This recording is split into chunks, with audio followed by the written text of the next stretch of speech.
আমি আল্লাহ তোমাকে পরীক্ষা করব, বিভিন্ন জিনিসের মাধ্যমে বান্দা তোমার পরীক্ষা হয়ে যাবে। এর মাঝে এক নম্বরে আল্লাহ পরীক্ষা করবে, বান্দা তোমাকে ভয় দেওয়ার মাধ্যমে পরীক্ষা হয়ে যাবে। ভয়টা কেমন হবে? দেখবেন কলেজের মধ্যে একটা ছেলে আছে, সুন্দর করে দাড়ি দিয়ে দাড়ি রাইখা চলাফেরা করে, জুব্বা পরে চলাফেরা করে, টুপিটা মাথায় লাগায়া চলে। এবার কলেজের অন্যান্য শিক্ষার্থীরা জানায় দেয় তার বন্ধুরা, তোমারে তো দেখলে শিবিরের মতো লাগে, তোমারে দেখলে জঙ্গির মতো লাগে, তোমারে দেখলে মোল্লা মুন্সির মতো লাগে, দেখতে ভালো লাগে না। একটা সময় তো এমন ছিল, এই পরিচয় দিয়ে চলতে গেলাম অনেক ভয় লাগতো। শুধু তাই না রে বাবা, বিভিন্ন এলাকায় বয়ান করার জন্য যখন আমরা যাইতাম, কমিটি জানায়া দিল, হুজুর বয়ান করবেন, ভালো ব্যাপার, আমার নেতার বিরুদ্ধে বলা যাবে না, আমার নেতার বিরুদ্ধে যায় এমন কোনো কথা বললে অবস্থা খারাপ হয়ে যাবে। আবার এমনও তো হতে পারে এক বক্তা কথা বলে বাড়িতে যাওয়ার সময় জিহ্বা পর্যন্ত কেটে দিল। এমন একটা ভয় এক সময় ছিল কি ছিল না? ছিল নি? পথে যাওয়ার পথে রাস্তা যদি আটকায়া বলে, আমার নেতার বিরুদ্ধে কেন বললা, আমার নেতার বিরুদ্ধে কেন বললা, এখন অবস্থা ভালো হবে না। এরকম একটা সময় এত পরিমাণে ভয় ঢুকানো হতো। হকের কথা বলতে যাইয়া মুমিন তো বিপদের মধ্যে পড়বে, মুমিন মুসিবতের মধ্যে পড়বে, জালেমের রুশানলের শিকার হয়ে যাবে। জালেমের নির্যাতনের শিকার যদি হইয়া ওই ভয়টাকে যদি জয় করে আগায়া যেতে পারে, ও ইমানদার আল্লাহ পাক এটাই জানায়া দেয়, وَلَنَبْلُوَنَّكُمْ بِشَيْءٍ مِّنَ الْخَوْفِ وَالْجُوعِ وَنَقْصٍ مِّنَ الْأَمْوَالِ وَالْأَنفُسِ وَالثَّمَرَاتِ। আল্লাহ পাক বলেন, এক নম্বরে আমি আল্লাহ পরীক্ষা করব ভয়ের মাধ্যমে। যারা মুমিনেরা দুনিয়ার কোনো জালেমকে ভয় করবে না, ওই শহীদ আবু সাঈদের মতো রংপুরের পীরগঞ্জের ওই যুবক জালেমকে ভয় করে নাই। পুলিশের সামনে বুলেটের ভয় করলো না, গুলির ভয় করলো না, দুইটা হাত পেতে তাকে জানায়া দিল, আমি তো মাজলুম মানুষ, টানা 24 বছর 25 বছর পড়ালেখা করলাম, যদি একটা চাকরি না পাই আমার মা বাবারে আমি কেমনে লালন পালন করব?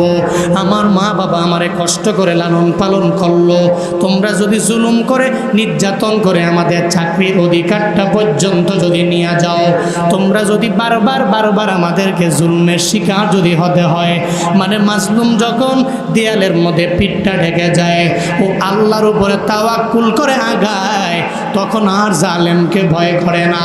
তখন বুলেটের সামনে দাঁড়াইয়া ওই যুবক বলে, মারো আমায় মারো, আমার বুকটাকে পরিপূর্ণ ঝাঁঝরা করে দাও। মুগ্ধর মতো যুবকেরা যারা জালেমের সামনে দাঁড়ায় গেল, যে জালেম আমাকে মারবে কোনো অসুবিধা নাই, আমার বুকটা ঝাঁঝরা হয়ে যাবে, কারণ এরা মুমিন, এরা জালেমের গুলিকে ভয় করে না, জালেমের বুলেটকে ভয় করে না, এরা এমন পরিমাণে মাজলুম হয় আল্লাহর উপরে তাওয়াক্কুল করে আগায় যায়। বন্দারে ওই ভয়কে জয় করে এরা আগায় যাওয়ার কারণে আল্লাহ বলেন, এই বান্দাগুলো এত পরিমাণে মুমিন, আর এদের জন্যই তো আমি মাওলার পক্ষ থেকে সুসংবাদ হলো জান্নাত। দুনিয়াতে এরা ভয় পায় না, দুনিয়ার কোনো মানুষকে এরা ভয় করে না। যাদের ভিতরে আমার মাওলার ভয়, এরা কশিনকালেও দুনিয়ার কামান বুলেটকে ভয় করে না, ঠিক কিনা? এরা কাকে ভয় করে? বলেন না কাকে ভয় করে? ওয়ালানাবলুওয়ান্নাকুম বিশাইইম মিনাল খাউফ, ব্যাখ্যা হলো আমি তোমাদেরকে পরীক্ষা করব। দুনিয়াতে বিভিন্ন মানুষ তোমাকে ভয় দেখাবে, তো তুমি কি ভয় দেখানোর পরে আল্লাহ দেখবে তুমি কি আল্লাহকে বেশি ভয় করো নাকি দুনিয়ার মানুষকে বেশি ভয় করো? তুমি যদি ভয়কে জয় করে আল্লাহকে বেশি ভয় করতে পারো, ওয়াবাশশিরিস সাবিরিন, আর তুমি যদি ধৈর্য ধারণ করে অগ্রগামী হতে পারো, সুসংবাদ তো তোমার জন্য, ঘোষণা আমার না আল্লাহ? জোরে বলেন না, ঘোষণা কার? আল্লাহ পাক। এই জন্য ভয় করলে হয় না, ভয়কে জয় করে আল্লাহর ভয় অন্তরে ঢুকানো প্রত্যেক মুমিনের উপর জরুর। যেমন ভয় পায় নাই হাবিল তার বড় ভাই কাবিলকে, ভয় করছিল? ভয় করে নাই। আল্লাহ দুই ভাইরে আদেশ দিলেন কুরবানি করো, আল্লাহর নামে কুরবানি। আল্লাহ সন্তুষ্টির জন্য কুরবানি করো। কাবিলের কাজ হলো, কাবিল করে হলো কৃষিকাজ। হাবিলের কাজ হলো, হাবিল আদম নবীর দ্বিতীয় ছেলে যিনি, এর কাজ হলো গৃহপালিত পশু লালন পালন করা, জীবিকা নির্বাহ করে। তা আল্লাহ দুইজনরে বললাম তোমরা দুইজনে আল্লাহর জন্য কুরবানি করো। কুরবানি কবুল হবে কেমনে এটা বুঝবা কিভাবে? আসমান থেকে একটা অগ্নি আসবে, ওই অগ্নিকুণ্ড এসে যার কুরবানির বস্তু অথবা প্রাণীকে উঠিয়ে নিয়ে যায় তার কুরবানি আল্লাহ দরবারে কবুল হয়েছে বলে বিবেচিত হবে। সুবহানাল্লাহ পড়বেন না? কাবিল কৃষিকাজ করে, কাবিল নিকৃষ্ট, একেবারে নিকৃষ্ট ফালাইয়া দেওয়ার মতো কিছু শস্য কুরবানি করল। ওদিকে হাবিল কৃষিকাজ করে, ও তার উৎকৃষ্ট সুন্দর যে দুম্বাটা, ওই দুম্বাটা আল্লাহর নামে কুরবানি করল। দুইজন কুরবানি করলো। এখন কবুল হবে কারটা দেখার অপেক্ষা। আসমান থেকে অগ্নিকুণ্ড আসবে, যারটা নিয়ে যাবে তারটাই কবুল হবে। আল্লাহ পাকের কুদরত হলো, হাবিল কুরবানি করলো, হাবিলের কোরবানি ওই দুম্বাটা অগ্নিকুণ্ড এসে নিয়ে গেল। কাবিলের কোরবানি কবুল হয় নাই, হাবিলের কোরবানি কবুল হয়ে গেল। এবার কাবিল যখন দেখে আমার ভাই আমার থেকে বড় হয়ে গেল, ও আমার বয়সে ছোট, আল্লাহর কাছেও দামি হয়ে যায়, তার কোরবানি কবুল হয়ে গেছে, আমার কোরবানি কবুল হয় নাই, তার উপর রাগান্বিত হয়ে গেল। তাকে জানায় দিল লাআকতুলান্না, অবশ্যই অবশ্যই আমি তোমাকে মেরে ফেলব, অবশ্যই আমি তোমাকে হত্যা করে দুনিয়া থেকে বিদায় করে দিব। হাবিল জানা দেয় ভাই আমার, আল্লাহ যার কোরবানি কবুল করে ওর কোরবানি আল্লাহ কবুল করে, যে আল্লাহ সন্তুষ্টির জন্য কোরবানি দেয়। তুমি তো আমার মাওলাকে সন্তুষ্টি করার জন্য, আল্লাহকে রাজি করার জন্য তুমি কোরবানি করলা না, বরং তোমার যত নিকৃষ্ট শস্যগুলো তুমি কোরবানি করলা। আমি আমার উৎকৃষ্ট দুম্বাটাকে আমার আল্লাহর জন্য কোরবানি করলাম। তবে তুমি আমায় মারলে মারতে পারো, কোনো অসুবিধা নাই, আমাকে কতল করলে কতল করতে পারো, কোনো অসুবিধা নাই, আমি বাধা দিব না, কারণ ইন্নী আখাফুল্লাহ রাব্বাল আলামিন।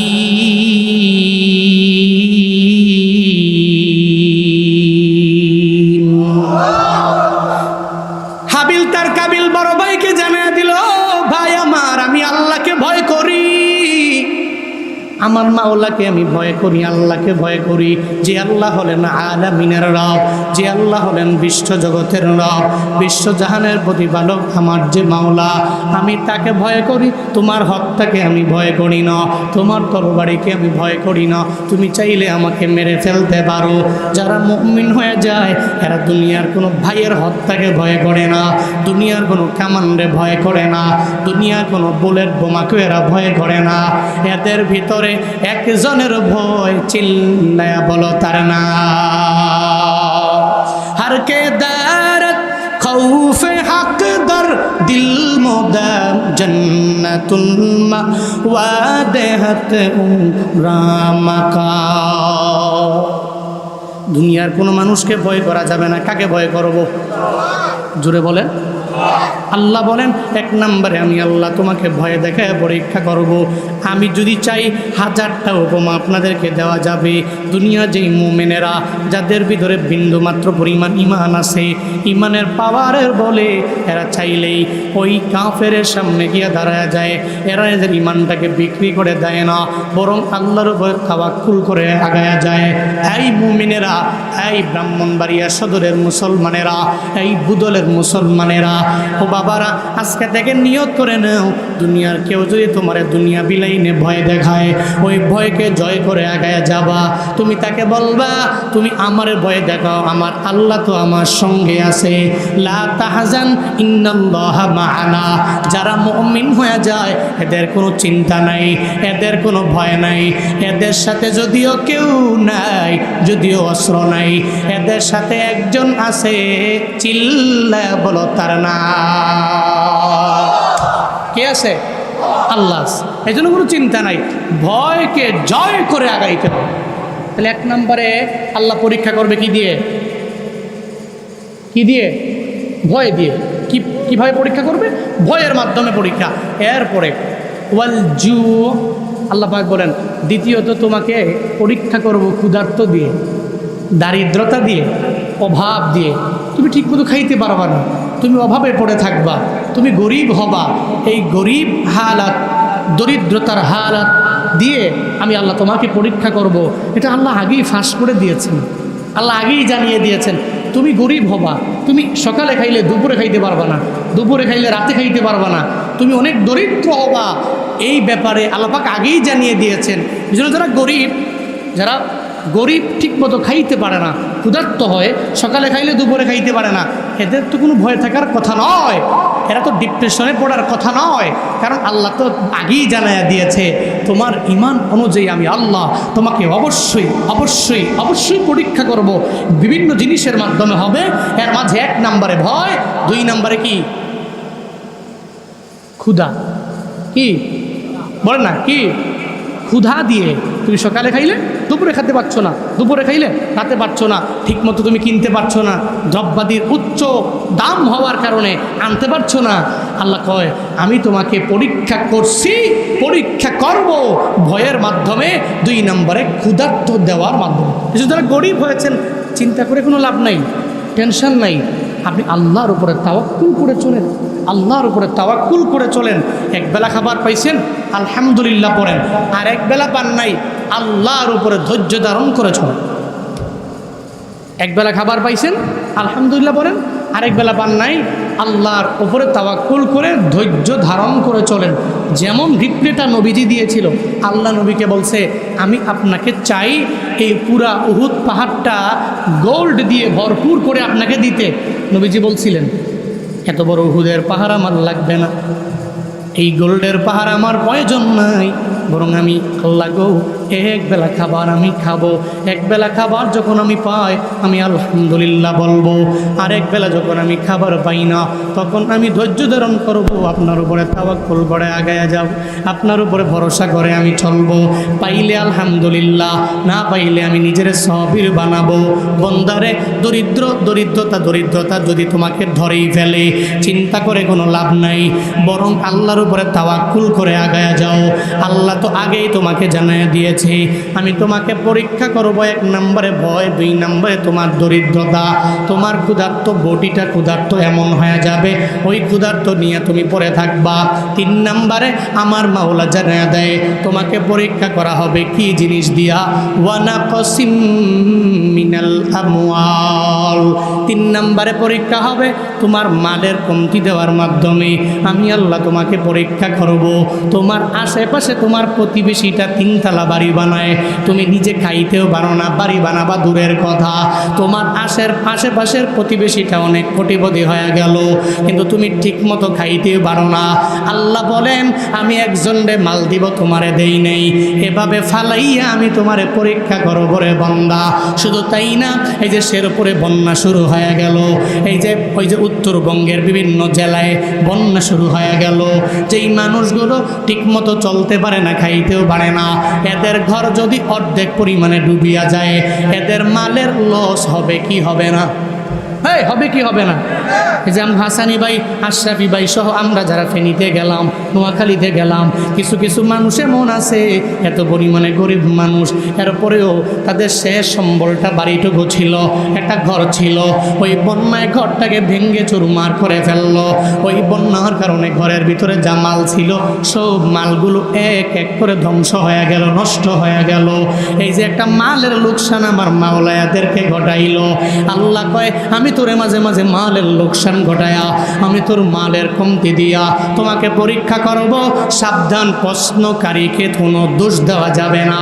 কারণ দুনিয়াতে যদি তুমি ইন্টারভিউ আসলো, আগে থেকে যদি তুমি প্রিপারেশন না নাও, তাহলে পরীক্ষা দেওয়ার সময় তুমি ফেল হবা, এটাই স্বাভাবিক।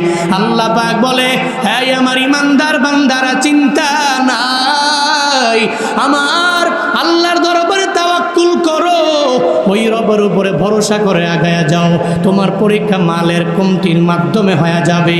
শুধু তাই না রে বান্দা, আমি আল্লাহ তোমারে পরীক্ষা করব। ওয়ানাকসিম মিনাল আমওয়াল ওয়াল আনফুস। 4 নম্বরে তোমাকে পরীক্ষা করব। এমন একটা রোগ আমি আল্লাহ তোমারে দিয়া দিব, যেই রোগের কোনো ঠিক ঠিকানা নাই। এমন একটা রোগ দুনিয়াতে আছে যেই রোগের নাম হলো SLA। SLE রোগের নাম কি? SLE রোগ। আজকে যে ব্রাউজারে সার্চ করেন SLE এব্রিভিয়েশন কি, এটার পূর্ণরূপ কি, যারা ব্রাউজিং করে অভ্যাস, আপনি যে সার্চ দেন SLE রোগটা কি, যেই রোগের চিকিৎসা আজ পর্যন্ত কেউ বের করতে পারেন। যদি কাউকে ধরে মৃত্যু পর্যন্ত ওই রোগটা থাকবে, সর্বাবস্থায় ঔষধ চালাইতে হবে। আবার ঔষধ যদি বন্ধ করে দেয় তাহলে কিডনিকে ড্যামেজ করে দিবে, না হয় ব্রেনকে ড্যামেজ করে দিবে, না হয় হৃৎপিণ্ডকে ড্যামেজ করে দিবে। বন্দারে এমন একটা রোগ তোমারে আমার যদি আমার মাওলা দিয়া দেয় তাহলে তো সারা জীবন ওষুধ খাওয়া লাগবে, সারা জীবন বিপদে পড়ে থাকবো। আল্লাহ কয় আমি চাইলে তোমার জানের উপরে এমন একটা অসুস্থতা দিয়ে আমি আল্লাহ পরীক্ষা করতে পারি। শুধু তাই না, আমি আল্লাহ বারবার তোমাকে জ্বর দিতে পারি, বারবার তোমার ঠান্ডা লাগতে পারে, বারবার তোমার কাশি হতে পারে, বারবার তোমার সর্দি হতে পারে। তবে চিন্তা নাই, আমি আল্লাহ চাইলেই তো তোমার জানের উপরে কোনো কষ্ট দেওয়ার মাধ্যমে তোমাকে পরীক্ষা করব। শুধু তাই না রে বাবা, তোমার একটা ছেলে 10 বছর হয়ে গেল আমি আল্লাহ দিলাম না, একটা সন্তান তোমার 12 বছর হয়ে গেল আমি আল্লাহ দিলাম না। 12 বছর পরে আল্লাহ মায়া করে একটা সন্তান যদি দেয়, আবার 1 মাস পরে যদি ওই সন্তানটাকে আমার মাওলা নিয়ে চলে যায়, আল্লাহ গো 12 বছর পরে তুমি আমার একটা ছেলে দিলা, এরপরে তুমি আমার এই ছেলেটাকে নিয়ে চলে গেলা। এমন হয় কি হয় না? হয়নি? 10 বছর হয়ে গেছে সন্তান নাই, আল্লাহ দিছে 1 মাস পরে নিয়ে গেছে। এমন কাহিনী নজির প্রমাণ কি নাই? নাই নাই নাই। সন্তান হারা যেই মা বাবা ও বুঝে সন্তান হারানোর কি যন্ত্রণা। আর সন্তান যারা নাই দেখবেন ডক্টর একটাও বাদ নেই। যে কোনো ব্যক্তি যদি বলে ওই ডাক্তারের কাছে যাও, প্রয়োজনে জমি বিক্রি করে হলেও টাকা জোগাড় করে এরপর ডক্টরের কাছে যায়, কেন ডক্টর আমার একজন সন্তান লাগবে। এটা সন্তান হারা পিতামাতা সর্বাবস্থায়, সন্তান যারা নাই সে শুধু খালি চোখের পানি ফেলে কান্দে। সন্তানের কথা যখন মাথায় আসে তখন অটোমেটিক চোখ দিয়ে পানি ঝরে। আমার পরিচিত একজন আছে, আজ থেকে 12 বছর আগে বিয়ে করেছে, এখনও সন্তান নাই, অটোরিক্সা চালায়, সব ডাক্তারের কাছে গেছে, গরিব মানুষ। আমরা যখন অটোতে উঠলেই অটোমেটিক তার মনটা খারাপ হয়। একদিন তার সাথে আমার কথা হয়েছিল, আমি তাকে বলছিলাম আপনার সন্তানরা কি করে বা কোথায় পড়াচ্ছেন, কি করছে, আমি তাকে জিজ্ঞেস করেছিলাম। সে আমাকে বলল হুজুর আমার তো সন্তান নাই, এটা বলে চোখের পানি ফেলায় কান্দে। সে আমারে বলে হুজুর যেদিনই আপনারে আমি দেখি ওই দিনই ওই সময়ই আমার ওই কথা মনে পড়ে, আল্লাহ যে আমার একটা সন্তান দেয় না। সন্তান যার নাই ও বোঝে সন্তানের কি দাম। এই জন্য আল্লাহ যদি 10 বছর পরে 12 বছর পরে যে সন্তান দেয়, 1 মাস পরে নিয়ে যায়, তাহলে কঠিন পরীক্ষা না? আমার আপনার জন্য কঠিন পরীক্ষা। তবে মনে রাখতে হবে আপনার ঈমান অনুযায়ী আল্লাহ আপনাকে ওই পরীক্ষাটা দিয়েছেন। ওয়াল আনফুস, আল্লাহ বলে মাঝে মাঝে তোমাকে আমি এভাবেও পরীক্ষা করব। বন্দারে ধৈর্যশীল হয়ে অগ্রগামী হয়েও সাবধান, আল্লাহর উপরে ডিফেন্ড করে না চলে ডিপ্রেশনে পড়া যাবে না। অসামারত, লাস্ট আমি আল্লাহ ফসলাদির মাধ্যমে তোমাকে পরীক্ষা করব। কেমন? ধরেন আপনার ক্ষেতে ধান হয়েছে, ভরপুর ভরপুর ধান হয়েছে। এবার বিকালবেলা আপনি গেলেন এবং চিন্তা ভাবনা করলেন, 2-3 জন বদলিও দেখে রাখলেন যে আগামীকাল তোমরা কাজ করবা, আমার ধানগুলোকে কেটে এরপর আমি বাড়ি নিয়ে আসবো। আপনি রাতে এসে ঘুমায় গেলেন, রাত 12টা বাজে বিশাল এক ঝড় তুফানের মতো অবস্থা আসলো, অনেক জোরে ঝড় তুফান চলে আসলো। তুফানের সঙ্গে সঙ্গে এত বড় বড় শিলা বৃষ্টি পড়তে লাগলো। সকালে যা দেখলেন বিশাল বড় এক ক্ষতি আপনার ধান ক্ষেতের মধ্যে হয়ে গেছে। আল্লাহকে দোষ দিয়া লাভ নাই। আল্লাহ আপনার ফসলাদির কমতি দেওয়ার মাধ্যমে, ফসলাদির ক্ষতি করার মাধ্যমে আল্লাহ আপনাকে পরীক্ষা করেছেন। সাবধান মুমিনেরা, অবাশির সাবিরিন, বিপদে পড়ে মুসিবতে পড়ে এতগুলো বিপদ আসার পরে যদি নিজেকে সাবির বানানো যায়, যদি নিজেকে ধৈর্য ধারণকারী বানানো যায়, আল্লাহ বলেন নবী হে আপনি এদেরকে সুসংবাদ দেন। সুসংবাদটা কি? আর এদের জন্য সুসংবাদ তো দুনিয়াতে নয়, আর দুনিয়া সিজিনুল মুমিন ওয়া জান্নাতুল কাফির। দুনিয়াটা মুমিনের জন্য জেলখানা, কাফেরদের জন্য বালাখানা, কাফেরদের জন্য জান্নাত, সুখের জায়গা তো এটাই। মুমিন এখানে বিপদে পড়বে, মুসিবতে পড়বে, এদের চিন্তা নাই, এরা আখিরাতে সুখ করবে। এমন সুখকর জায়গা জান্নাত, মালা আইনুন রাত ওয়ালা উযুনুন সামিআত ওয়ালা খাতারা আলা কলবি বাশার। এমন এক জান্নাতের মালিক তাকে আমি বানাবো যেই জান্নাত পৃথিবীর কোনো চক্ষু দেখে নাই। আমি এমন এক জান্নাতের মালিক তাকে বানাবো যেই জান্নাত মালা আইনুন রাত ওয়ালা উযুনুন সামিআত, যেই জান্নাতের ব্যাপারে পৃথিবীর কোনো কর্ণ শ্রবণ করে নাই। ওয়ালা খতর আলা কলবি বাশার, এমন এক জান্নাতের মালিক আমি তাকে বানাবো যেই জান্নাতের ব্যাপারে কোনো বান্দার মনে কল্পনাও পর্যন্ত জাগে না। এমন এক জান্নাতের মালিক সাবিরিন বান্দাদের জন্য সুসংবাদ আল্লাহ পাক নবীকে দিতে বলেছেন যে আমি তাদের জন্য জান্নাতটাকে রেডি করে রাখছি। এজন্য দুনিয়াতে বিপদ আসতে পারে, মুসিবত আসতে পারে, বিপদে পড়লে, মুসিবতে পড়লে এই বিষয়গুলোতে আমরা কার উপরে তাওয়াক্কুল করব? বলেন না, কার উপরে? কার উপরে তাওয়াক্কুল হবে? এক, আল্লাহর উপরে ভরসা করে চলবো, ভয়কে জয় করব। 2 নম্বরে আল্লাহ ক্ষুধার্ত দিয়ে পরীক্ষা করতে পারে, ক্ষুধা দিয়ে, ওই সময় আল্লাহর উপর তাওয়াক্কুল করব, ডিপ্রেশনে পড়বো না। এরপরে আল্লাহ মানের কমতি দেওয়ার মাধ্যমে পরীক্ষা করতে পারে, চিন্তা করব না। এরপরে আল্লাহ পাক আমাদেরকে আমাদের জানের ক্ষতি করার মাধ্যমে পরীক্ষা করতে পারে, ডিপ্রেশনে পড়ব না। এট লাস্ট ফসলাদির কমতি করার মাধ্যমে আল্লাহ পরীক্ষা করতে পারে, ডিপ্রেশনে পড়ব না। এই বিষয়গুলো যখন আসবে তখনই আল্লাহর উপরে তাওয়াক্কুল করে অগ্রগামী হব। আল্লাহ তৌফিক দান করেন। জোরে বলেন, আর একটু আওয়াজ করে বলেন। আর যুবক ভাইরা, আপনাদেরকে আবদার করি, কশ্চিনকালেও জীবনে কোনো দিন আব্বা আম্মার সাথে বেয়াদবিমূলক কোনো আচরণ করবেন। পারবেন? পারবেন তো ইনশাআল্লাহ? হ্যাঁ, পারবেন তো ইনশাআল্লাহ? জীবনে কোনো দিন বাবা মার সাথে খারাপ ব্যবহার চলবে? চলবে? আমি পৃথিবীতে দেখছি, আমি আমার লাইফে এই ছোটো বয়সে দেখছি কত মানুষ তার মা বাবার বদদোয়ার কারণে ধ্বংস হয়ে গেছে। একদম কোটি টাকার মালিক, এখন সে এমন অবস্থা হয়ে গেছে মানুষের কাছে চাইতেও পারে না, ঠিকমতো খাইতেও পারে না। কেন হয়েছে? খতিয়ে দেখেছি মা বাবার সাথে খারাপ ব্যবহার করেছে, মা বাবার বদদোয়া তার উপর লেগেছে। সাবধান যুবক ভাইরা, জীবনে কিছু করতে হলে কোশ্চিন কোনো দিন আব্বা আম্মার সাথে খারাপ ব্যবহার করা যাবে? হ্যাঁ, যাবে যাবে যাবে।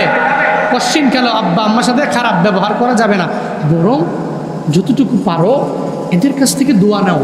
যতটুকু পারো এদের কাছ থেকে দোয়া নাও। কেমন দোয়া নিবা? দোয়া নিলে ফায়দা কি? এই যে গত 2-3 দিন ধরে মিডিয়াতে ঘটছে একটা বিষয়, বাবার দোয়ার বদৌলতে কাবার বড় ইমাম হয়ে গেছে। বাবার দোয়ার বদৌলতে কাবার বড় ইমাম হয়েছে। নিয়োগ পেয়েছে, এই যে 3 অক্টোবর নিয়োগ পেয়েছে সৌদি আরবের আল কাসিম শহরের মধ্যে বাড়ি। আল ওয়ালিদা শামসান নামক এক কাবা শরীফের ইমামের চাকরি হয়ে গেল 3 অক্টোবর। কেমনে হয়ে গেল? তার বাবা আজ থেকে আরও কত বছর আগে 2013 সালে টুইটারের মধ্যে টুইট করে পোস্ট করেছে ওই জায়গায়, আল্লাহ গো আমার সন্তানটাকে মসজিদে নববীর একজন বড় খাদেম বানায়া দিও, মসজিদে নববীর একজন ইমাম তুমি বানায়া দিও।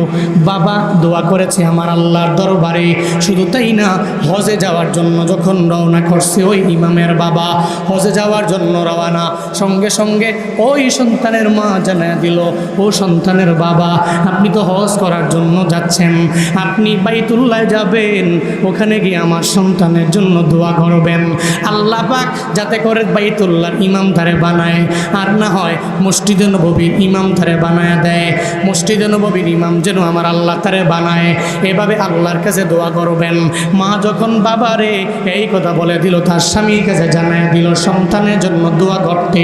2013 সালে হজ করতে আইসা বাইতুল্লাহ এসে আমার আল্লাহর কাছে দোয়া করে, ও দয়ার মালিক আমার সন্তানকে তুমি বাইতুল্লাহর বড় ইমাম বানায়া দিও। শুধু তাই না রে বাবা, এরপরে ওই জায়গা থেকে যখন আরাফাতের ময়দানে গেল, আরাফাতের ময়দানে দাঁড়াইয়া বাবা ছেলের জন্য দোয়া করে, আল্লাহ গো আমার ছেলেরে তুমি বাইতুল্লাহর ইমাম বানায়া দিও। আবার আরাফাতের ময়দান থেকে যাইয়া মিনার তাবুতে যায় আল্লাহর দরবারে দোয়া করে, ও আল্লাহ আমার সন্তানটাকে কাবার ইমাম বানায়া দিও।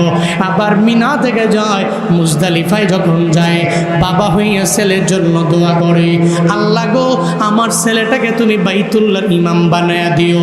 2013 সালে বাবা আমার আল্লাহর দরবারে দোয়া করলো বাইতুল্লাহর ইমাম হওয়ার জন্য। 2024 সালে এসে আমার আল্লাহ ওই দোয়াটাকে কবুল করে নিল। আজকে ওই ছেলের বাবা নয়, কিন্তু ছেলেটা বাইতুল্লাহর ইমাম হয়ে গেছে। ফজরের নামাজ পড়াইছে, বাইতুল্লাহ থাকে যারা, এরা লাইভ দিয়েছে। আমি শুনেছি, চোখের পানি ধরে রাখতে পারি নাই, এত তার কণ্ঠের মধ্যে মায়া। এই কণ্ঠে মায়া কেন? বলে বাবার দোয়ার বদৌলতেই তো কণ্ঠে মায়া। এই কণ্ঠে মায়া কেন? বলে মায়ের দোয়ার বদৌলতে কণ্ঠের মধ্যে মায়া। এই জন্য তো বারবার বিভিন্ন জায়গায় গেলে আবদার জানাই রে যুবকেরা, কশ্চিন কালেও তুমি মা বাবার বদদুয়ার। আমার তো কোনো সার্টিফিকেট নাই, আমি আবার সার্টিফিকেট পাইলাম মাস্টার্স কমপ্লিট হওয়ার পর আমি চাকরি পাই না। শুধু চাকরি খোঁজার জন্য এখানে যাই ওখানে যাই, কত জায়গায় সিভি দিলাম, এরপর আমি চাকরি পাই না।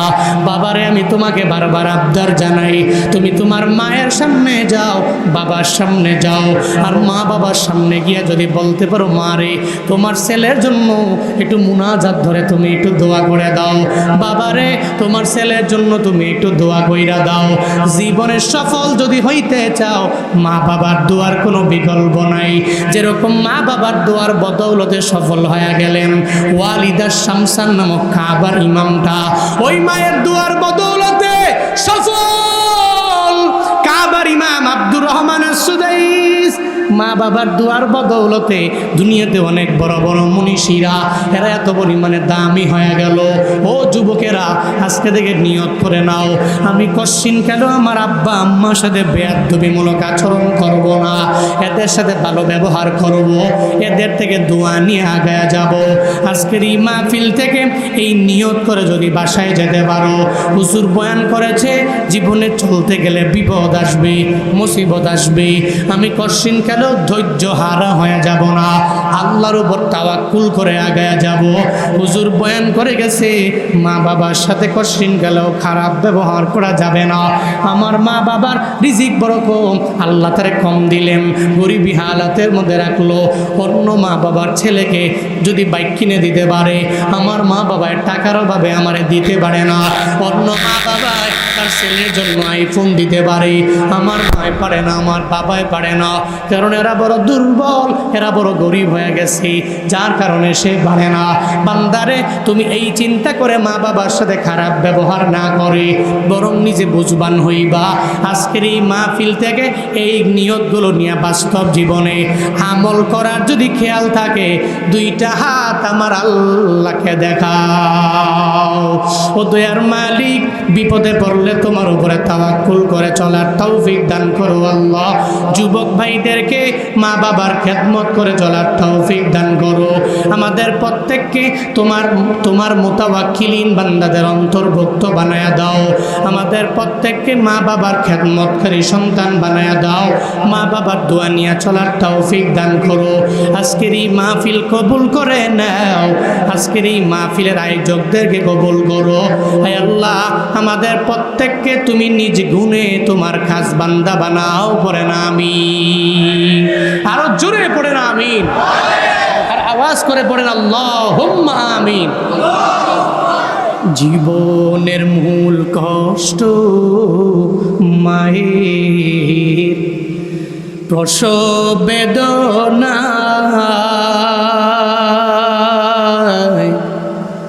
সাত আসমান সাত জমিন তখন মায়েরই মাথায়।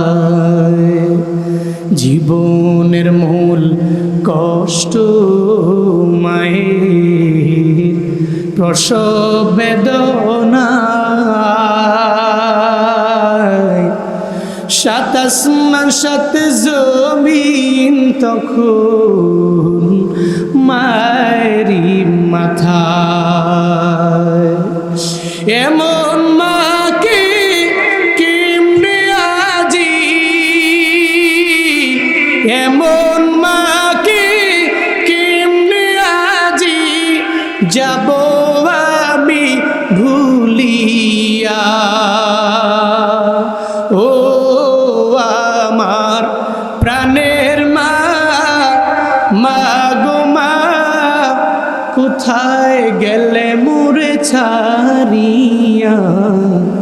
জনম দুঃখী এতিম আমি, চাই না কেহ ফিরিয়া। জনম দুঃখী এতিম আমি, চাই না কেহ ফিরিয়া। আমি যখন ছিলাম আমার মায়েরই উদরে, চলাফেরা করতেন যে মায় কত কষ্ট করে। আমি যখন ছিলাম আমার মায়েরই উদরে, চলাফেরা করতেন যে মায় কত কষ্ট করে। আমার সুন্দর মুখ দেখে মায়ের, আমার সুন্দর মুখ দেখে মায়ের ব্যথা যায় দেয় হাসাইয়া। ও আমার প্রাণের মা, মা গো মা, কোথায় গেলে মোরে ছাড়িয়া। জনম দুঃখী এতিম আমি, চাই না কেহ ফিরিয়া। জনম দুঃখী এতিম আমি, চাই না কেহ ফিরিয়া। জনম দুঃখী এতিম আমি, চাই না কেহ ফিরিয়া।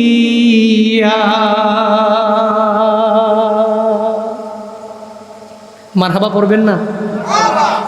জোরে বলেন না মারহাবা। আল্লাহ এদের মা বেঁচে আছে, মায়ের খেদমত করার তৌফিক দান করেন। এদের মা চলে গেছে, আল্লাহ মায়ের কবরকে জান্নাতুল ফিরদাউসের আলা মাকাম বানায় দেন।